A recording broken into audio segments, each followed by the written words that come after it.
Bismillahirrahmanirrahim. Assalamualaikum warahmatullahi wabarakatuh. Ya, hari ini kita akan diskusi, akan belajar, akan sharing tentang materi patofisiologi pada gangguan hematologi. Tadi pada saat presentasi sudah dijelaskan di awal bahwa hematologi itu kaitannya dengan apa sih? Oh, kaitannya itu terdiri dari sel-sel darah. Terus selanjutnya tempat sel-sel darah itu berkembang itu ada di sumsum tulang, ya. Terus selanjutnya ada juga jaringan limpa yang untuk menyimpan ketika sel-sel darah tidak bersirkulasi. Seperti itu ya, itu termasuk dalam hematologi. Oke, William Harvey ini merupakan bapak fisiologi. Dia menemukan ilmu terkait dengan hematologi ini pada tahun 1628. Wah, Indonesia lagi ngapain nih 1628? Masih dijajah ya sama Belanda. Terus selanjutnya dan aliran darah ini untuk fungsinya adalah memberikan nutrisi di sepanjang organ-organ yang ada di tubuh. Makanya darah ini adalah sumber dari kehidupan karena di darah ini membawa oksigen, membawa nutrisi untuk semua area tubuh. Mudeng ya? Oke. Ini adalah ketika darah diambil dari tubuh, terus dibiarkan aja. Kalau dia dibiarkan, itu akan menjadi dua bagian. Bagian yang padat, otomatis dia akan menjadi di bagian bawah, sementara bagian yang mengapung. Ini adalah air ya, atau plasma. Bagian padat ini sebanyak 45%, yang 55% adalah bagian yang plasma. Ibaratnya ini adalah warna merah, ini adalah warna kuning atau plasmanya. Nah, ternyata yang bagian padat ini nanti terdiri dari 3 hal. Benda-benda padat ini ada sel darah merah, sel darah putih, dan trombosit atau keping darah. Ya, nanti masing-masing punya fungsi sendiri-sendiri. Oh, ini untuk membawa oksigen dan nutrisi. Oh, ini untuk melawan benda asing. Trombosit tadi, oh untuk pembekuan darah. Ketika ada luka, maka trombosit punya peran penting untuk membekukan perdarahan, untuk menghentikan perdarahan. Ini adalah benda padat. Nah, dari 3 benda padat tadi, yang paling dominan adalah sel darah merah. Jumlahnya paling banyak adalah sel darah merah. Sisanya sedikit oleh sel darah putih dan trombosit. Karena memang sel darah putih dan trombosit itu dihasilkan banyak, itu jika ada faktor-faktor pencetus. Oh, ketika tubuh sedang infeksi, maka sel darah putih ditambah. Ketika tubuh sedang perdarahan, maka platelet atau trombosit ditambah. Jadi situasional, gitu ya. Sama juga dengan sel darah merah, dia akan bertambah banyak atau enggak, oh tubuh sudah tahu adaptasi. Artinya, oh ketika ini berkurang berarti aku harus ngapain kayak gitu. Tubuh itu sudah punya alarm ya untuk ketika pasien kekurangan sel darah merah, maka ginjal akan menghasilkan lebih banyak eritropoietin, hormon yang membantu pembentukan sel-sel darah. Tempat pembentukannya tetap sama di sumsum tulang ya, sumsum tulang belakang. Terus selanjutnya plasma. Plasma ini dia paling banyak terdiri atas air 90%. Sisanya 10% ini ada protein, atau plasma itu sendiri, ada vitamin, mineral, kolesterol ya. Jadi kalau seseorang makan banyak akhirnya kolesterol meningkat ya akhirnya tubuhnya bermasalah. Wong harusnya yang lebih banyak adalah air 90 persen. Nah, ini sudah dibahas bahwa plasma tadi itu kan ada terdiri atas air gitu ya. Lah, terdiri atas protein. Lah, protein ini ada 3, albumin, fibrinogen, dan globulin. Lah, sehingga kalian harus tahu, oh albumin untuk apa? Albumin protein ya, protein untuk menarik air yang di dalam tubuh. Untuk fungsinya adalah untuk membantu tekanan osmotik biar antara jumlah air yang di dalam pembuluh darah dengan yang di luar pembuluh darah ataupun yang di dalam sel dengan di luar sel itu seimbang. Ini adalah karena fungsi dari albumin. Makanya kalau ada pasien kekurangan albumin, akhirnya dia jadi bengkak karena airnya keluar dari sel. Ya, mudeng ya, itu karena kekurangan albumin. Kan kadang ada ya pasien yang mengalami, oh KEP kurang energi protein pada bayi, pada anak. Akhirnya perutnya bengkak, tapi bengkak bukan isi lemak ya, isi cairan yang ataupun kakinya isi cairan, bukan gemesi ginuk-ginuk ya, kalau ditekan ya dia akan menimbulkan cekungan. Terus selanjutnya jenis protein yang lain adalah fibrinogen. Ini adalah seperti jaring apa sih ya, seperti benang-benang yang ketika ada luka fungsinya untuk merekatkan. Makanya kalau ada luka lebih banyak, makanya adalah lebih banyak protein agar lebih banyak mengandung fibrinogen yang tadi untuk menyatukan apa sih area yang luka seperti itu. Terus selanjutnya adalah globulin. Jenis protein yang ketiga globulin ini nanti pembagiannya salah satunya adalah imunoglobulin atau antibody. Makanya biar antibodinya banyak, banyaklah makan makanan tinggi protein. Seperti itu. Mudeng ya? Terus untuk sel darah putih kemarin sudah dibahas ada agranulosit, limfosit, dan monosit atau makrofag ya. Granulosit ada eosinofil, neutrofil, dan basofil. Terus ini intinya benda padat, ini benda cair ya. Benda padat sel darah merah, sel darah putih, sama trombosit atau platelet atau keping darah. Sementara yang bagian cair terdiri atas air, protein, elektrolit. Elektrolit masih ingat? Elektrolit adalah air yang memiliki muatan apa? Listrik. Jadi ini sama juga dengan air, cuma dia punya muatan listrik, bisa positif, bisa negatif. Makanya ada elektrolit positif, elektrolit negatif. Oh, positif natrium, yang negatif klorida, gitu ya.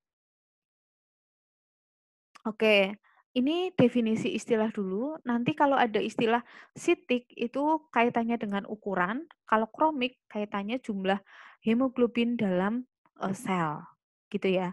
Contoh normositik berarti selnya berukuran normal. Tapi kalau mikro berarti selnya kecil. Makro berarti selnya besar.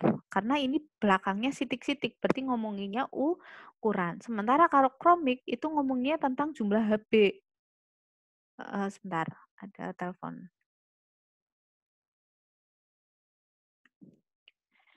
Terus lanjut terkait dengan kromik. Kromik adalah jumlah HB ya.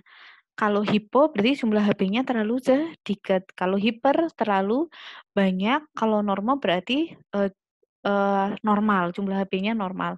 Jadi pada prinsipnya untuk semua penyakit ataupun pencegahan itu ya tidak berlebihan ya, yang artinya standar aja. Misalnya jumlah HB terlalu banyak juga akhirnya sama tubuh nggak bagus. Karena apa? Akan mengganggu jumlah konsentrasi yang lain. Tadi sel darah merah memang 90% paling banyak, 10% sisanya. Tapi bayangkan ketika sel darah merahnya jadi 100%, otomatis di tubuh nggak ada sel darah putih, nggak ada trombosit. Nanti kalau terjadi infeksi bagaimana? Kalau terjadi perdarahan bagaimana? Gitu. Jadi yang biasa-biasa saja, termasuk pencegahan penyakit misalnya minum vitamin C yang berlebihan. Sama juga vitamin C berlebihan, air putihnya kurang, akhirnya malah jadi apa? Dia ngendon di ginjal. Akhirnya ginjal nggak bisa mengeluarkan, malah jadi lama-lama jadi rusak. Atau ginjal harus bekerja keras terus untuk mengeluarkan vitamin C yang berlebih dalam tubuh. Akhirnya malah jadi gagal ginjal. Memang yang biasa aja, tidak berlebihan juga tidak kekurangan, seperti itu.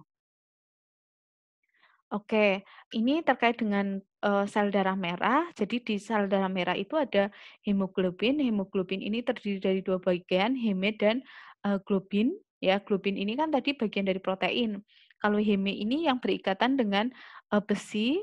Lah, nantinya ketika apa sih ya, mengalami si sel darah merah ini mengalami kematian, dia akan digantikan oleh yang baru.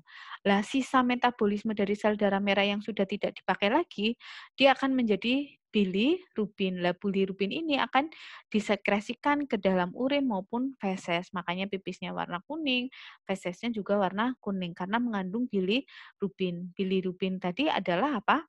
Sisa metabolisme dari sel darah merah.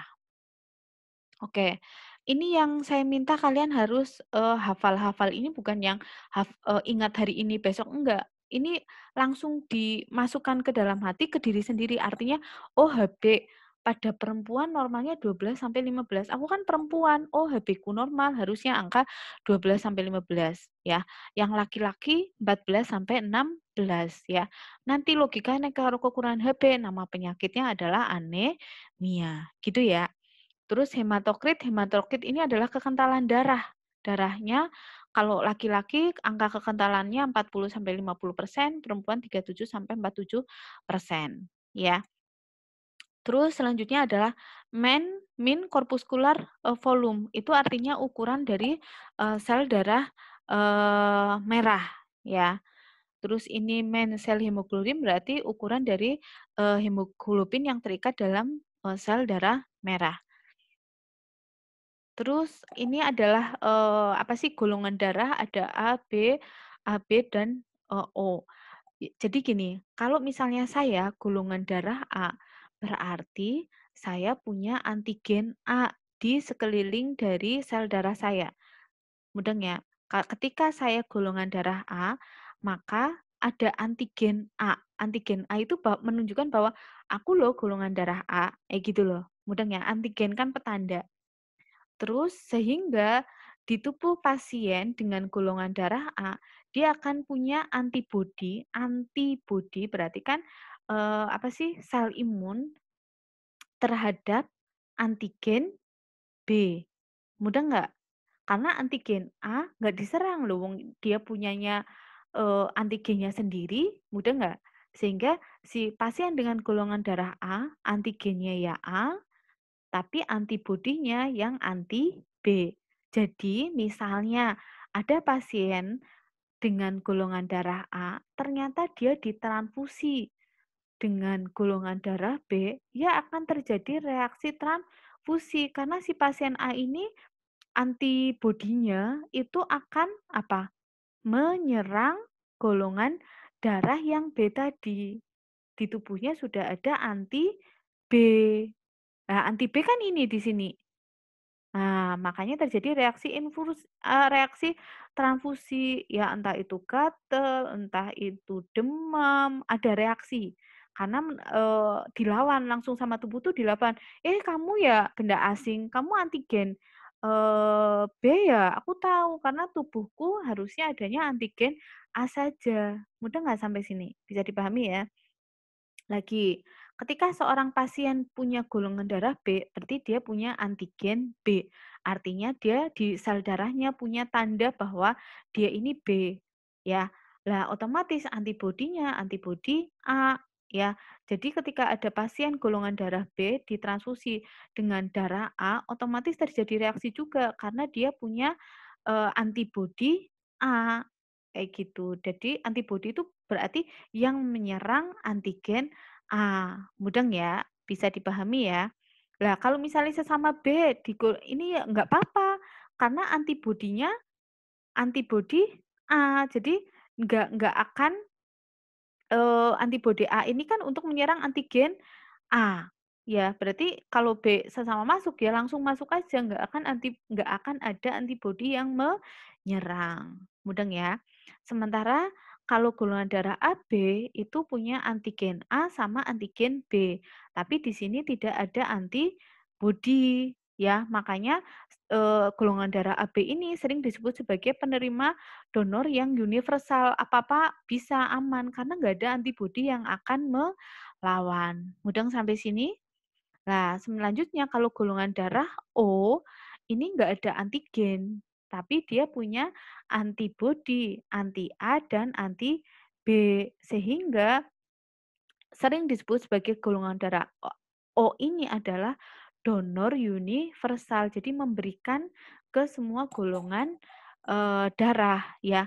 Karena ini ibaratnya ini dikasih ke pasien dengan apa sih golongan darah A, kan dia punya antibodi B. Jadi bisa cocok gitu loh. Dia kan punya antibodi B. Nanti sama-sama. Kalau sama-sama ya nggak akan tarung. Mudeng ya? Lah O juga bisa dikasih ke golongan darah B. Karena apa? Dia punya antibodi anti A. Lah ini golongan darah B kan dia juga punya antibodi anti A. Jadi ketika ketemu ya akan jalan bareng, nggak akan saling menyerang. Sampai sini dulu bisa dipahami? Mudeng ya? Oke. Terus selanjutnya ini penjelasan yang tadi, jadi saya lewati saja. Oke, terus terkait dengan, resus. Resus itu juga sama, apa sih, terkait dengan, antigen. Antigen, Resus ini termasuk jenis antigen, makanya kalau misalnya negatif ya harusnya yang punya sama-sama resus negatif. Jangan sampai yang resus negatif menerima resus yang positif. Nanti, sama, akan ada reaksi, transfusi.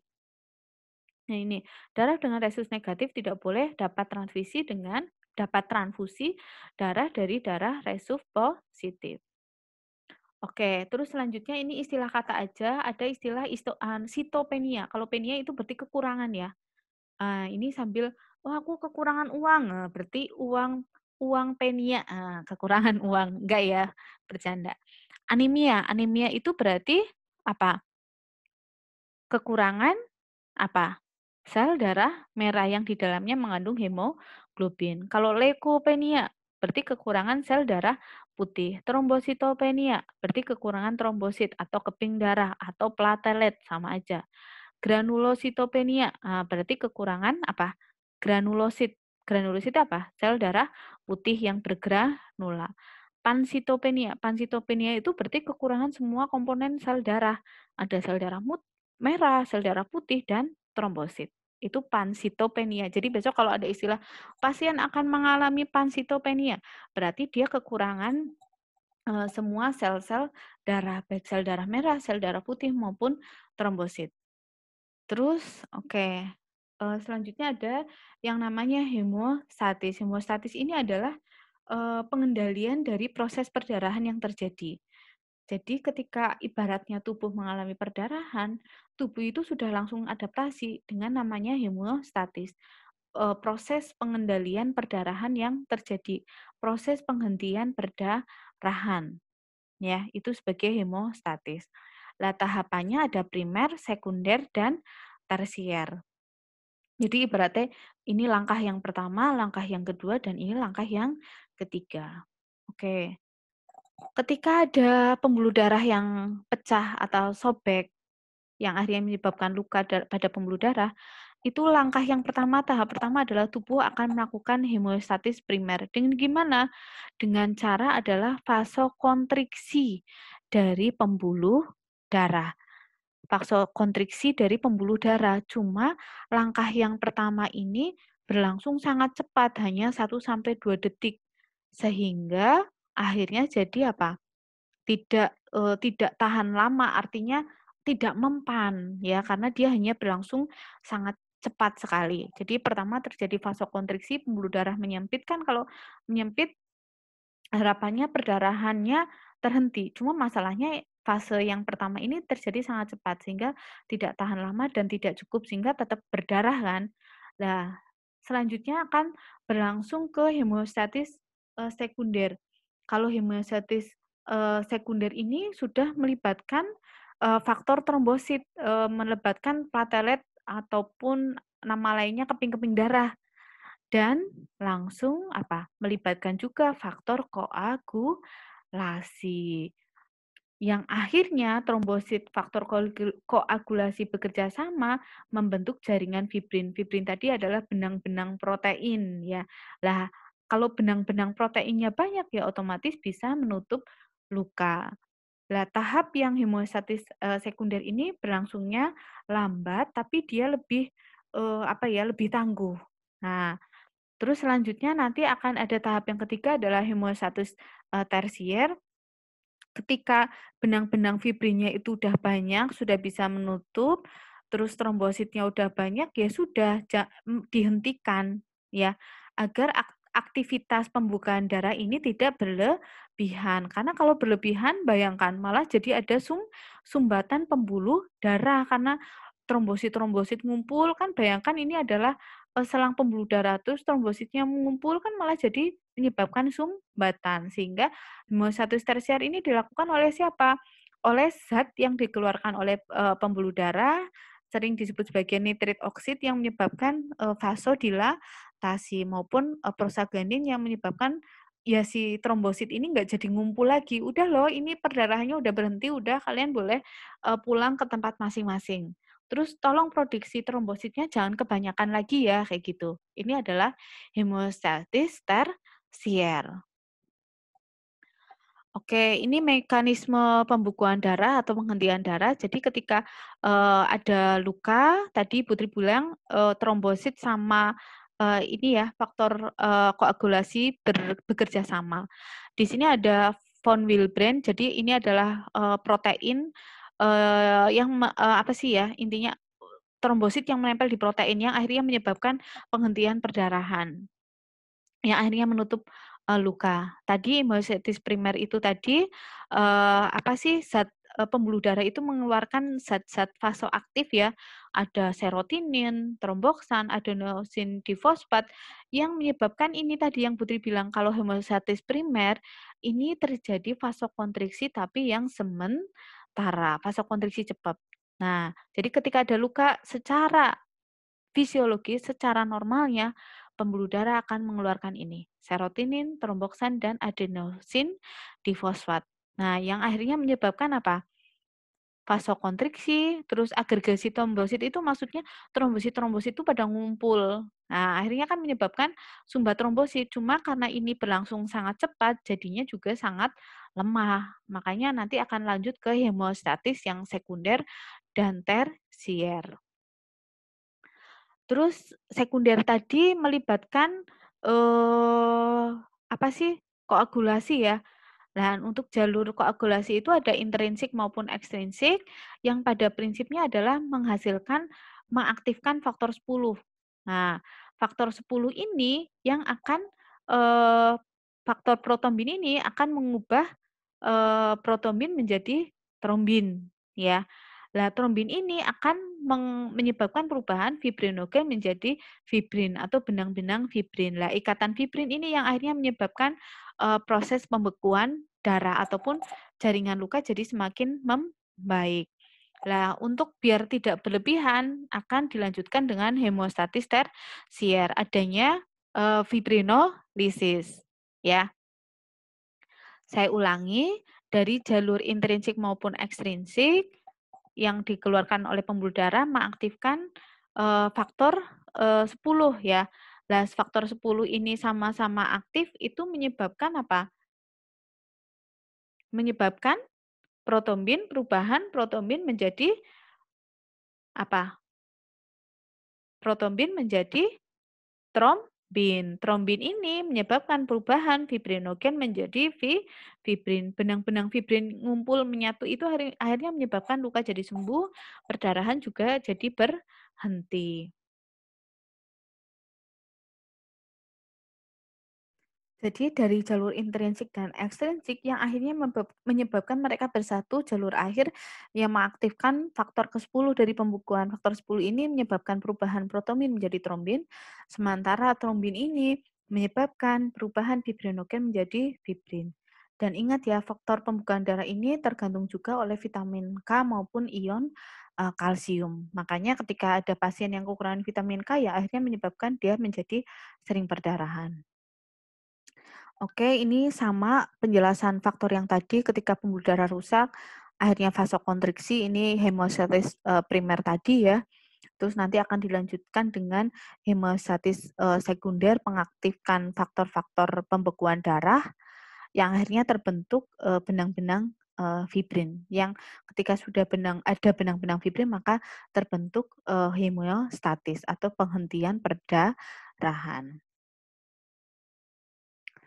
Oke, ini secara gambar yang pertama adalah ketika ada perdarahan, fase yang pertama hemostatis primer terjadi vasokonstriksi, ya kan ini pembuluh darah langsung menyempit. Terus selanjutnya adalah platelet semakin banyak, trombositnya semakin banyak ke sini, ya kan. Terus fase yang kedua terbentuk fase jalur intrinsik maupun ekstrinsik menyebabkan apa sih, protombin yang menyebabkan perubahan protombin menjadi trombin, ini adalah faktor ke-10 ya. Protombin aktivator itu adalah, faktor yang ke-10 menyebabkan perubahan protombin menjadi trombin, trombin ini menyebabkan perubahan fibrinogen menjadi fibrin, fibrin ini yang akhirnya benang-benang fibrin yang menyebabkan, apa sih, jaringan-jaringan berkumpul kan otomatis, perdarahan jadi berhenti. Nah ini yang namanya homeostatis itu intinya dalam keadaan seimbang. Ketika sudah ada perdarahan berarti koagulasi dibendung, tapi juga jangan kebanyakan. Makanya ada fibrinolisis atau penghentian pembekuan darah. Tadi dihentikan oleh nitrit oksid yang menyebabkan pembuluh darah jadi melebar. Karena kalau pembukuan terus ya kan otomatis ada sumbatan, akhirnya malah pembuluh darah tersumbat. Nah, tersumbat kan malah nggak dapat supply. Oke, terus selanjutnya ini adalah gangguan-gangguan dari hematologi. Ini yang pertama adalah anemia aplastik. Kalau anemia aplastik ini adalah penyakit anemia yang disebabkan karena kerusakan sumsum tulang. Jadi tadi kan Putri bilang bahwa sumsum tulang ini adalah tempat bertumbuh dan berkembangnya dari sel-sel darah. Dan nek sumsum tulangnya rusak, ya otomatis tempat produksinya rusak, ya otomatis yang diproduksikan juga jadi bermasalah. Ya, jadi jumlahnya ini ya, kalau sel-sel darah normalnya ini jumlahnya banyak, kalau anemia aplastik berarti jumlahnya jadi sedikit, sel darah merah sedikit, plateletnya sedikit, sel darah putihnya juga sedikit. Tadi kerusakan sumsum tulang saat memproduksi sel darah sering juga disebut sebagai kegagalan sumsum tulang, ya, tidak cukup dari trombosit, eritrosit maupun leukosit. Lah gejalanya itu tergantung mana yang sel darah merah yang tidak diproduksi, maaf sel darah mana yang tidak diproduksi ya. Kalau misalnya sel darah merah yang tidak diproduksi, ya otomatis kan pasien kekurangan hemoglobin, kekurangan Hb, akhirnya jadi mudah lelah. Terus lama-lama jadi sesak napas. Kenapa sesak napas? Ya karena Hb fungsinya mengikat oksigen. Kalau Hb-nya nggak ada, ya oksigennya juga nggak ada. Pasien jadi pusing, jelas ya karena otaknya nggak dapat nutrisi, nggak dapat oksigen, kulitnya pucat, jelas karena jumlah sel darah merahnya sedikit. Terus selanjutnya adalah detak jantung jadi tidak teratur. Kenapa? Ya karena tubuhnya tadi kekurangan oksigen. Jadi kan semua kaki, tangan, otak ngomong ke jantung, jantung kamu pompanya lebih cepat dong. Aku kekurangan oksigen nih kayak gitu. Sehingga jantung akhirnya mompa lebih cepat, tapi kan yang dipompa itu nggak ada.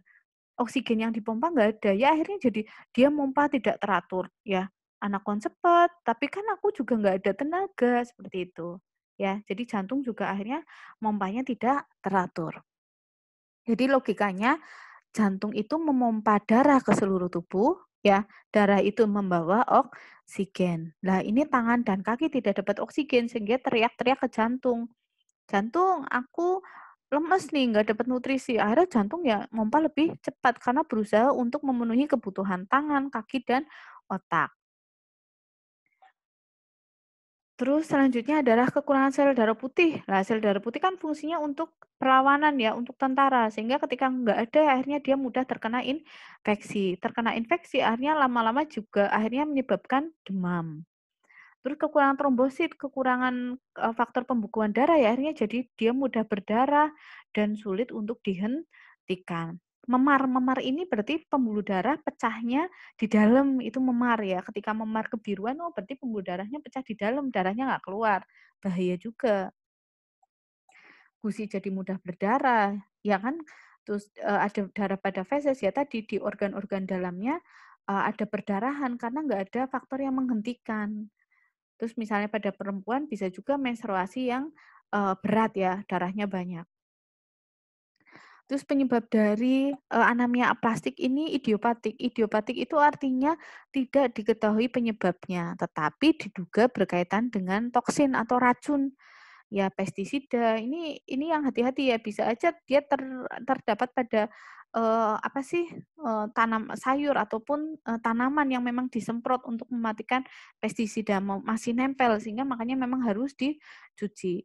Terus bisa juga penyebabnya adalah radiasi dan kemoterapi, jadi buah simalakama ya. Jadi artinya pasien kanker di kemoterapi men-mari tapi punya efek samping merusak sumsum tulang. Terus penyebab yang lain virus, ini virus ini juga bisa menyebabkan kemarin kita belajar di kanker ya. Terus kelainan autoimun berarti imunnya menyerang diri sendiri. Obat-obatan juga bisa menyebabkan anemia aplastik, contohnya adalah chloramphenicol. Kehamilan bisa juga, Terus, kanker yang, menyebar itu bisa juga menyebabkan sumsum tulangnya jadi rusak yang akhirnya jadi menyebabkan anemia aplastik.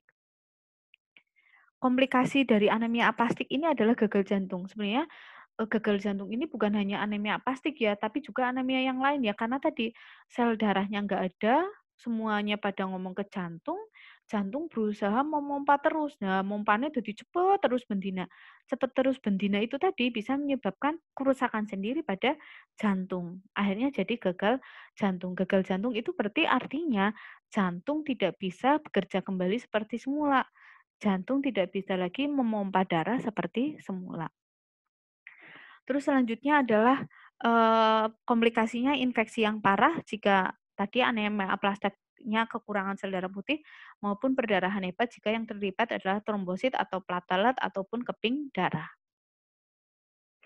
Selanjutnya adalah anemia sel sapit. Anemia sel sapit berarti gampangannya si sel darah merah harusnya bentuknya oval, ini bentuknya seperti bulan sabit. Nah, kalau bentuknya bulat oval kan dia mudah gelundung ya, mudah apa sih? Mudah bergerak di pembuluh darah. Tapi kalau bentuknya memanjang kayak gini, ya akhirnya jadi dia bisa menyebabkan sumbatan. Nah, bayangkan ini otak di sini, nggak dapat aliran darah, ya akhirnya bisa menyebabkan stroke. Di tangan nggak dapat suplai darah, ya akhirnya jadi tangannya lama-lama mengalami kematian, ya, karena nggak dapat nutrisi. Nah, anemia sel sapit merupakan kelainan genetik pada sel darah merah berbentuk normalnya itu harusnya si sel darah merah itu bentuknya bulat, konkav, sehingga fleksibel untuk melewati pembuluh darah. Tapi kalau bentuknya sel sapit, ya akhirnya jadi kaku, yang tadi Putri bilang, akhirnya menghalangi aliran darah. Kalau menghalangi aliran darah, berarti organnya ada yang tidak dapat suplai nutrisi maupun oksigennya. Akhirnya lama-lama menyebabkan kerusakan jaringan. Penyebabnya adalah mutasi pada gen. Mutasi itu artinya kerusakan, jadi gennya rusak. Nah, terus pada anemia sel sapit itu menyebabkan zat besi yang diproduksi itu berlebihan. Tadi ya, kalau apa-apa berlebihan itu memang nggak bagus ya. Terus kalau berlebihan tadi akhirnya HB-nya ini jadi apa? Kaku, lengket, dan cacat. Ciri-cirinya, ciri-ciri dari anemia ya sama ya, kekurangan HB, ya kan, ada sumbatan yang akhirnya jadi mudah lelah. Terus selanjutnya adalah perubahan warna kulit karena tadi kaitannya dengan metabolisme sel darah merah, hasil akhirnya adalah bilirubin, zat pembawa warna kuning atau pigmen kuning. Terus jadi bengkak dan nyeri pada tangan dan kaki, nyeri ini karena nggak dapat oksigen. Terus selanjutnya sering terjadi infeksi dan nyeri tadi, nyeri ini udah sama ya. Nah, selanjutnya adalah anemia megaloblastik atau anemia pernisiosa. Anemia mega itu artinya besar. Jadi intinya kalau anemia megaloblastik itu ukuran sel darah merahnya itu besar dibanding normalnya, ya. Lah yang besar ini masalahnya jadi tidak normal, ya. Akhirnya tidak membelah, tidak berkembang secara sempurna, akhirnya ya tubuh sama kekurangan sel darah merah yang normal. Penyebabnya adalah kekurangan vitamin B12 maupun asam folat. Penyebab yang lain bisa karena leukemia. Leukemia itu apa? Kanker darah. Jadi produksi sel darah putih yang berlebihan yang akhirnya menyebabkan ketika ada sesuatu yang berlebihan otomatis ada yang lain yang jadi tersingkirkan. Nah, itu ya. Terus bisa juga karena penggunaan obat, kejang epilepsi ataupun efek samping dari kemoterapi. Terus gejalanya jelas lah ya, wong kekurangan sel darah merah, kekurangan HB ya otomatis dia jadi sesak napas ya. Terus di setiap ujung tubuh nggak dapat nutrisi, ya akhirnya jadi mati rasa. Terus jantung berdebar karena ini adalah jantungnya berusaha untuk memompa lebih cepat. Nah, akhirnya jadi aritmia. Terus tangan dan kaki bergetar ya karena dia nggak punya energi, nggak punya nutrisi. Akhirnya jadi lemes, terus akhirnya jadi tremor. Terus selanjutnya adalah anemia sideroblastik. Ini adalah anemia jadi di sumsum tulang menghasilkan sideroblas. Sideroblas bercincin pada sel darah merah yang sehat. Jadi intinya Anemia sideroblastik itu bentuk sel darah merahnya mengalami, kelainan ya. Jadi, apa sih, cincin-cincinnya itu banyak. Nah, kalau banyak tadi akhirnya mengganggu yang normal. Nih, menyebabkan granulasi besi dalam mitokondria yang berbentuk cincin, sebenarnya yang sedang berkembang. Jadi mengganggu sel darah merah yang sedang berkembang. Gejalanya untuk anemia hampir sama ya. Dia lelah, dia pusing, terus pembesaran, limpa sama hati ya karena, si limpa maupun hati ini gudang ya, gudang untuk, apa sih, tempat-tempat sel darah merah yang, tidak bersirkulasi di darah ya akan disimpan di situ, ya. Jadi kalau sideroblastik itu terlalu banyak zat besi, kalau memang tadi yang Putri bilang, apapun terlalu banyak ya akhirnya menyebabkan sesuatu dalam tubuh akhirnya menyebabkan tubuh jadi tidak berfungsi dengan normal, penyakit tadi. Terus, jadi, kan Putri bilang bahwa, tadi hemo dan globin ya, heme itu besi, ini, apa, terlalu banyak, zat besinya yang akhirnya zat besi numpuk akhirnya menyebabkan malah jadi kerusakan sendiri. Terus selanjutnya adalah leukemia. Leukemia ini adalah, tubuh memproduksi sel darah putih berlebihan, tapi berlebihannya gini, yang berlebihan ini yang malah dia nggak berfungsi dengan baik, nggak berfungsi dengan normal. Lah yang sel darah putih yang banyak ini yang akhirnya membuat sel darah putih yang asli yang normal malah jadi tersingkirkan. Nah, mudeng ya. Sehingga nantinya si tubuh pasien tidak bisa menjalankan fungsi apa, pertahanan. Dan otomatis juga jumlah sel-sel yang lain juga, jadi berkurang, sel darah merahnya jadi sedikit, trombositnya juga jadi sedikit, karena dia diisi oleh sel darah putih yang banyak, tapi yang tidak berfungsi dengan normal. Terus penyebabnya jelas ya, ini, leukemia kan sering disebut sebagai kanker darah. Penyebab dari kanker darah ya bisa karena gen, keturunan, ataupun mutasi, gen, ada kerusakan dari, gennya atau DNA-nya atau kromosomnya. Bisa juga memang karena ada paparan, polusi, radiasi, rokok, alkohol ya. Jadi dan itu berlangsung, lama. Kita kemarin sudah belajar, tahap-tahap kanker ya, ada inisiasi, promosi, itu bisa sampai 10 sampai, 20 tahun. Terus gejala dari, leukemia adalah anemia. Karena apa? Gejalanya anemia, gejala lelah, cepat pusing, cepat lemas, ya karena jumlah sel darah merah di tubuhnya sedikit. Terus mudah untuk perdarahan karena jumlah trombositnya sedikit. Dan dia rentan terhadap infeksi karena sel darah putih yang ada di tubuhnya walaupun banyak, tapi banyak nggak normal gitu loh. Nggak normal, akhirnya ya dia nggak bisa melakukan pertahanan terhadap infeksi. Jadi dia mudah terkena infeksi. Terus pembengkakan kelenjar getah bening ya karena sel darah putih diproduksi yang banyak ya akhirnya jadi jendol ya.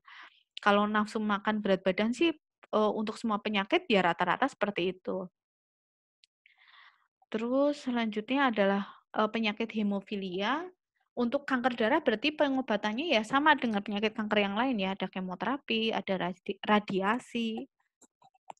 Terus selanjutnya hemofili, penyakit hemofili ini adalah penyakit yang darahnya tidak bisa membungkus secara normal. Karena apa? Karena kekurangan protein untuk pembekuan darah.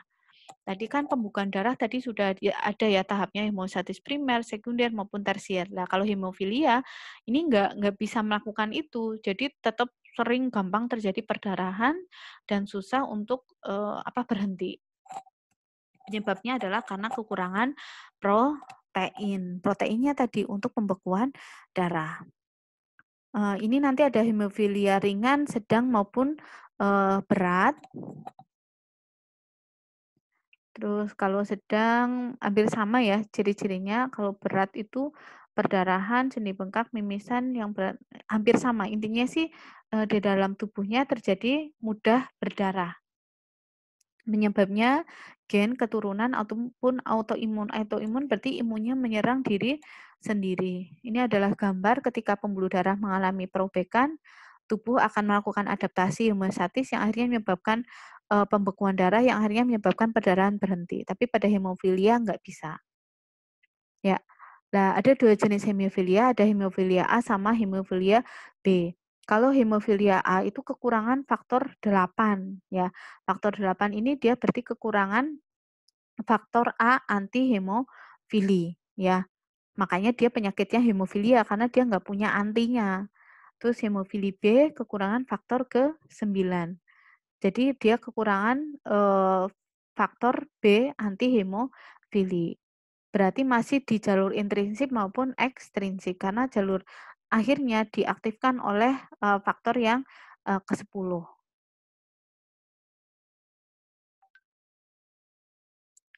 Ini ada jalur intrinsik sama ekstrinsik yang tadi sudah dijelaskan.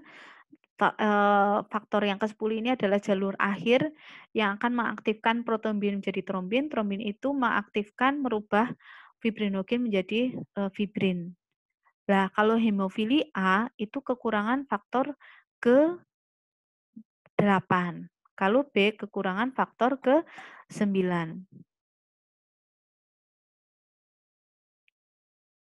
Ini ya, berarti di jalur intrinsiknya. Faktor ke-8 dan faktor ke-9. Ini faktor ke-9 di jalur intrinsiknya,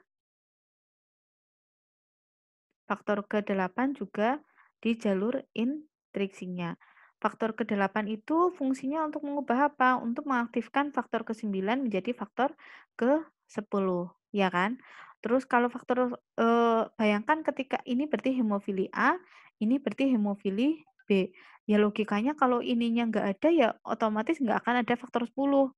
Faktor 10 nggak ada ya nggak akan ada trombin, nggak akan ada fibrin. Makanya tubuhnya mengalami perdarahan terus-menerus. Mudeng ya sampai sini?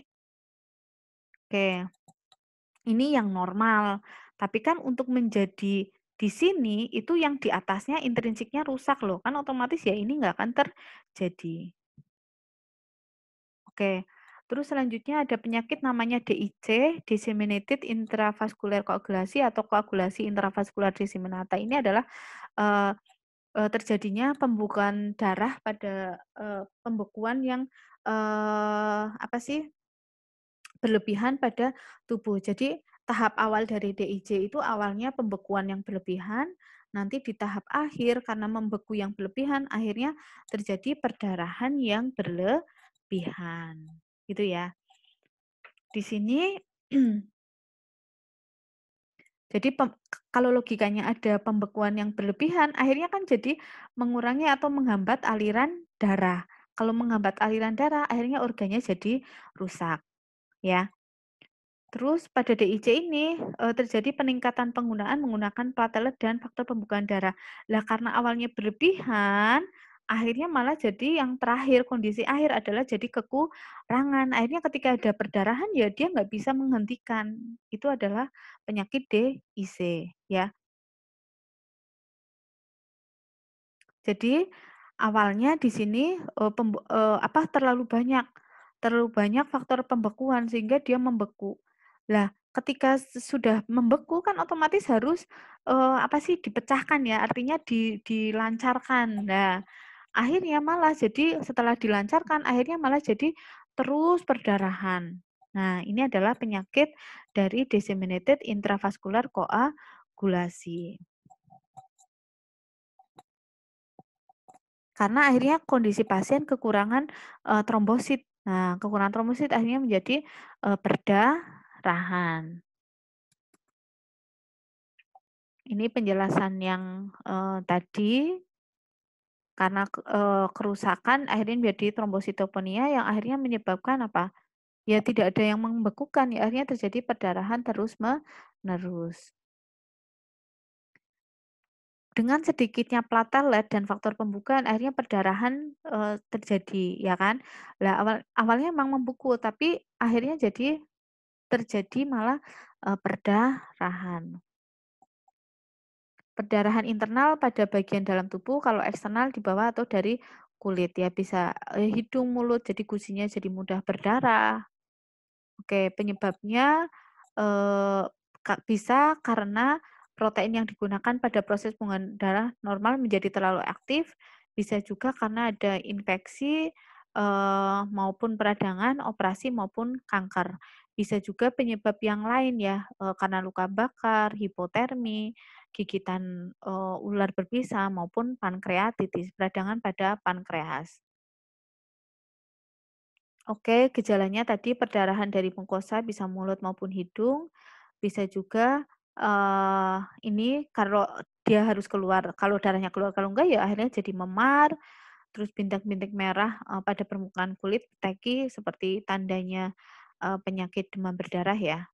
Karena trombositnya yang turun, sama juga kayak tanda akhir dari DIC. Oke, saya rasa dari, itu dari Putri, kalau ada pertanyaan yang mau ditanyakan silahkan ditanyakan di forum diskusi. Terima kasih, wassalamualaikum warahmatullahi wabarakatuh.